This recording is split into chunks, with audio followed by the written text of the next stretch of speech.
I'm Aaron Kohler. On Today in the Shop, I've got John Schamber with me with a couple of both machinist and woodworker projects. John, it's a pleasure to have you in the shop. Would you mind giving us a little bit of your background and how you got into woodworking, metalworking, model making, and the like? I can do that. Uh, I've been involved with woodworking since I was a little kid, when I took little pieces of leftover wood and put them together with glue and managed to glue them to the top of my dad's workbench. Then I went to nails, and after jamming a lot of fingers, I got to the point where I could split wood with a nail that was too big. And my dad was patient, and so I got to work with wood, and he was doing it, and it's kind of stuck with me. In high school and college, I went to boarding school and worked in maintenance, and there was a little, I think, Craftsman or Atlas, a little 6-inch lathe there, and I used to look at that, and one day I had some time that I went and made my first little cannon barrel. Mm-hmm. And after that I said, yeah, this could be fun. So I continued to do woodworking and carpenter work with a construction crew and so on, and kept my hand in it, and I just kind of self-taught. I love to read about it and see if I can make it work. And eventually I drove a school bus for a year so I could buy a little metal lathe, and here I am. My career was that I was a high school science teacher for about 35 years, and that I always would get in the shop when I could and make things. So that brings me up to date where we're at now. This is a very unique engine we have in front of us. It appears to be all wood, and I hope you can see the detail. The plywood's been glued by John. These pieces have been glued. The flywheel is a glue up. This is an absolutely work of art on several different levels. John, tell us a little about this engine and what inspired you to make this engine. Okay, the engine was a design in one of the hobby magazines I get, and being out of wood, that kind of intrigued me to see if I could make something out of wood and use my metal lathe to do a little more precision. And then I thought, okay, let's go a little farther and let's see how many different kinds of woods I can get into it. And so there's 7 kinds of wood, including some poplar, cottonwood. Mm-hmm. There's crate wood that came from somewhere, probably in China or Taiwan. There's some, before there was an embargo on it, this is rosewood, this is walnut, there's some cherry. And I got carried away because when I made this back, this engine being a wobbler, meaning that the piston wobbles, I cheated a little bit, because the design said take a piece of solid wood and make the back, the frame for it, and then drill some holes completely through so that they'll intersect with these holes, and those holes that produce the valving. And as a result, I had to plug them then. I didn't want to plug in there, so I split the wood in half, put it on my mill, and used a round end mill and machine channels, and then glued it back together. So I eliminated putting some plugs in it. And I made some of the pieces. Aaron alluded to that there's plywood. These little pieces down here, Which would be the linkage and the rod end. right, are plywood, and the piston itself is plywood, and they're plywood that I made, I think, out of walnut and cherry, and I wanted to cross the grain so that they wouldn't be affected by moisture as much. The real purist would have made this. I've got a brass pin here because I thought that would be a source of friction if I used wood. and there's a cylinder wall that is, or cylinder liner that's a piece of chrome-plated drain pipe from a bathroom sink, and then I used a brass rod here. It's just hollow, and fortunately it runs unless you run air with water in it, and then it stops pretty quickly. The other thing about it is there are two spigots, and it'll run either direction depending on which side you hook up. So it's reversible, yes, but it's mechanically reversible. Wobblers are generally one of the easier engines for the beginner or the home shop machinist to build.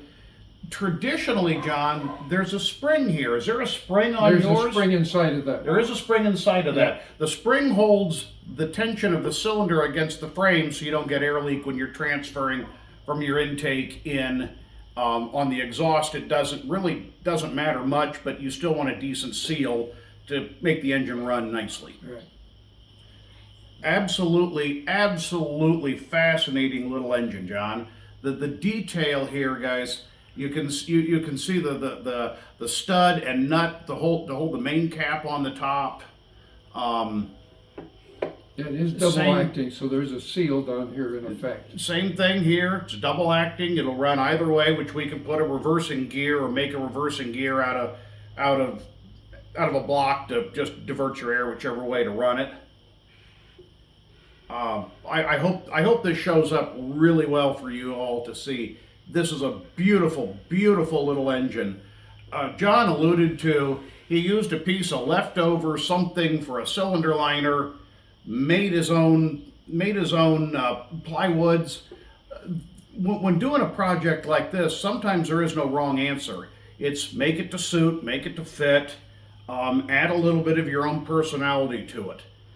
This is just absolutely a beautiful, beautiful work of art on several different levels. Absolutely wonderful. This is, you brought something else. Yeah, I wanted to say one thing about this. Yes, absolutely. The guy at a show had one of these, and he made it out of aluminum. Okay. And as far as I was concerned, I hope I'm not insulting anybody, but it was ugly because it was big and clunky. Right. You know, but being wood, it looks like it's the right proportions. Now his ran much better than mine did, even if he was getting wet air, because nothing would swell and shrink. But beauty's in the eye of the beholder. Right. And to the craftsman, to a true craftsman, they're going to look at anything and find the beauty of it, find the mechanical intrigue of it, and guys, I don't work with wood. I don't. Me and wood don't get along, or as Ed Roth would say, me and wood don't jive. Long live Ed Roth. So to see something like this, for me to be able to show is just absolutely over the top. So John brought something else that I'm going to pick off the table over here.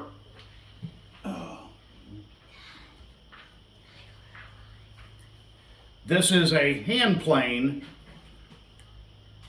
and if I'm not mistaken, and John will correct me here shortly as I show you this plane, everything on this plane, from the shoe, the blades, the adjuster rods, definitely the woodwork, the rest of the pieces and parts that I'm not sure their nomenclature. John, you produced this in your shop, is that correct? Was this from a kit or from a drawing? It's from a drawing.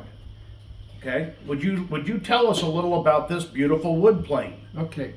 It's called an infill plane because it's the inside of the plane is filled with wood, and this is, I could be wrong, but there were an awful lot of British planes like this. The other factor about this plane is that the base and the side cheeks are made of steel rather than cast iron. Some of the British plane makers in days gone by would not want to make castings, so the base is a piece of 1/4-inch cold roll, and the sides are pieces of 1/8-inch cold roll, and they're dovetailed together. Now, as a woodworker, dovetailing is fun, and it's a good way to fasten things, but the metal worker goes one bit farther. If I was making this out of wood, I would have a dovetail on one piece, like the sole, and then on the side cheeks, I would have straight cuts and they'd slip together. Well, this is dovetailed both directions, so that If you look if you're real close here, you can see a little bit of the dovetail detail he's talking about. so after you slide it together, then you have to mount a wooden interior piece so you can hold it all together, and then you begin to peen the dovetails, because no dovetail can work if both sides are dovetailed, unless once you get them together, you take a hammer and literally beat the metal over and peen it over, and then you go back and file it out. And the wooden blocks are, of course, glued in, but there's also pins that run through them, and they're actually steel sleeves inside the wood, so that it will stop at a certain point and it get really tight. The wood is made up of a variety of pieces. I made maple because I had some scrap maple for the wood infill. To make it really nice, it ought to be mahogany or walnut, some darker wood, but I went with what I had. The blade on these is kind of unique because it's very thick, and I literally took it to a metal treating and had the metal give me the right heat. Had to heat treat it. Yep. And so everything is kind of whittled out. Now, having a little bit of a machinist background, I'm not a machinist, I call myself a sculptor. The adjustment knob on this, one complete turn adjusts the blade 25 thousandths. 40 threads an inch. 40 threads an inch. Just like a micrometer. Yep. And in hindsight, I wish I had made a plane that had a flat sides, because that would have made it a lot simpler. I tried to use templates to get this shape so that they're uniform, but they're not as nice as I'd like it. They work fine, but where's the middle and where should this be square? It was a little dicey. So if I were to do it again, I probably would make one that had a straight body. This is kind of what they call a coffin shape. Okay. And then you've used this in various projects you've done around your shop, correct? Yeah, I do, but it sits on the shelf in the house, and I look at it and drool every so often. This thing is just absolutely unique with the brass, with the little brass pivoting foot to hold the blade, the brass knob with the steel sleeve on it, the brass up here. This is a work of art as much as it's a tool. Absolutely. Now, the sides and the bottom of this, what did you finish those with? Would you excuse me? My daughter's making some noise. Enough, Emma. Just a moment. Did you finish this with a file and then just sandpaper on your bench, oil up your paper and? Yeah. Now, I should say that if you look on the internet, you find that guys have made these. One of them that was really very attractive that you wouldn't think about, he actually made the infill out of plywood, layers of plywood glued up. Okay. So you had all kinds of parallel lines and interesting woodwork. But there are a lot of guys out there. It's a challenge. I've worked on it off and on for a couple of years, put it away and then bring it back out.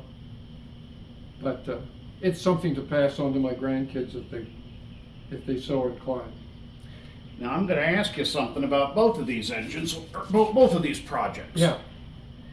The finish on this, this has a really nice finish. You can't feel the grain.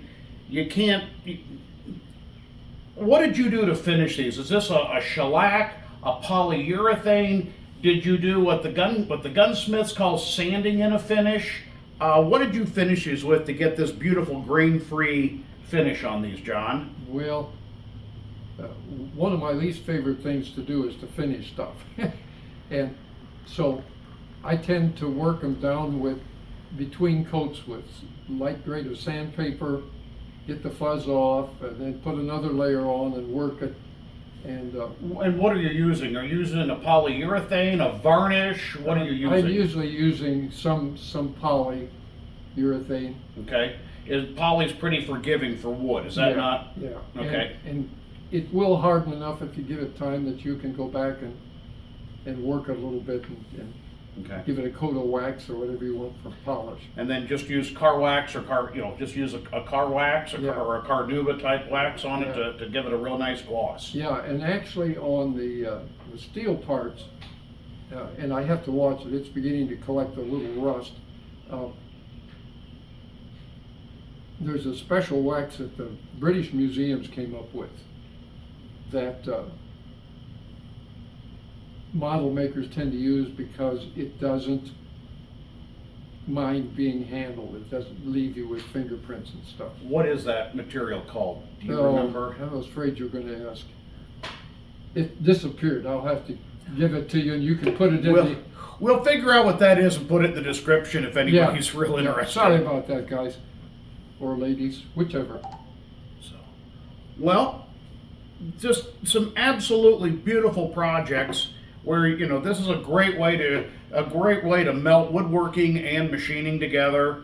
This is a great way to build something that you can put on your shelf and admire the beauty of, as well as take it out in the shop and use it for your day-to-day or your once-in-a-while type projects. Something really neat to show off to the whomever, take to the engine shows, put it on your desk at work or whatnot. Just absolutely, absolutely beautiful work here. If anybody wants to know more about this, wants to ask John questions, I'll put a description in the link below. Once again, I'm Aaron Kohler. This has been In the Shop. Thank you for watching.